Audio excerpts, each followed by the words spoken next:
సకల దేవతా స్వరూపుడు శ్రీ షిరిడి సాయినాథ్ మహారాజ్ గారి పాదారవిందాలకు శిరస్సు వంచి నమస్కరించుకుంటూ శ్రీ సాయి సచ్చరిత్ర యొక్క ఆంగ్లానువాదన కర్త అయినటువంటి శ్రీ ఎన్వి గుణాజీ 1950 సంవత్సరంలో సాయి లీలా మాసిక్లో ఆయి గురించి కొద్దిపాటి సమాచారాన్ని సంగ్రహించి వ్రాసిన వాక్యం శ్రీ బివి దేవ్ సాయిలీలా మాస సంచికలోని అక్కడక్కడ ఆయిని ఉల్లేఖిస్తూ వ్రాసిన కొద్దిపాటి వివరాలు మరియు ఆయికి అత్యంత సన్నిహిత అనుయాయుడైనటువంటి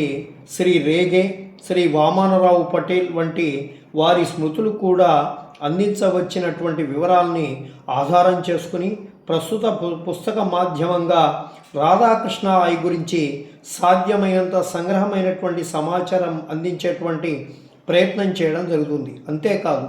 ఎందరో సత్యద్రష్టులైనటువంటి మహనీయుల బోధల యొక్క వెలుగులో ఆయి యొక్క అపూర్వమైనటువంటి ఆధ్యాత్మిక ఉన్నతిని విశ్లేషాత్మకంగా వివరణాత్మకంగా స్పృశించే సాహసాన్ని కలం సాయి చరణాలపై భారం వేసి చేపట్టి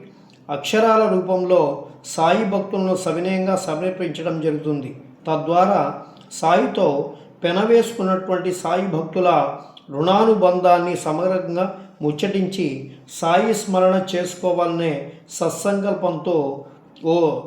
సాయి అనుగ్రహ శేషంగా సాయి భక్తుల హృదయ ముంగిళ్ల ముందు సాక్షాత్కారమైంది శ్రీ రాధాకృష్ణ ఆయి.